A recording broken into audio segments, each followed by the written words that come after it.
tenhamos um dia abençoado. Que o Senhor nos abençoe, Jesus nos cubra com teu sangue. Que o Espírito Santo de Deus fale ao nosso coração através do poder da palavra de Deus.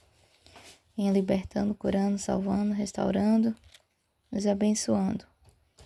Romanos capítulo 5, versículo 12 até o 21.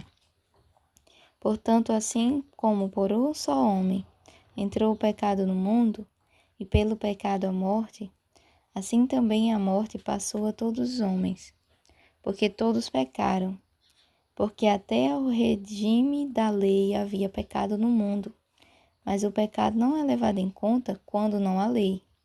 Entretanto, reinou a morte desde Adão até Moisés, mesmo sobre aqueles que não pecaram, à semelhança da transgressão de Adão, o qual prefigurava aquele que havia de vir.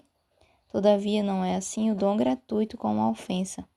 Porque se pela ofensa de um só morreram muitos, muito mais a graça de Deus e o dom pela graça de um só homem, Jesus Cristo, foram abundantes sobre muitos.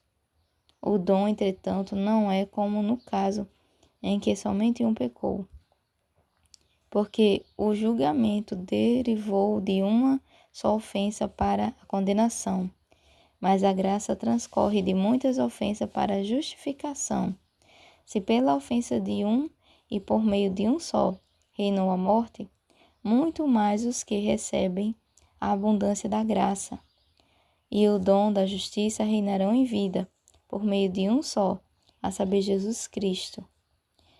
Pois assim como por uma só ofensa veio o juízo sobre todos os homens para a condenação, assim também por um só ato de justiça veio a graça sobre todos os homens para a justificação que dá vida. Porque como pela desobediência de um só homem muitos se tornaram pecadores, assim também por meio da obediência de um só muitos se tornarão justos.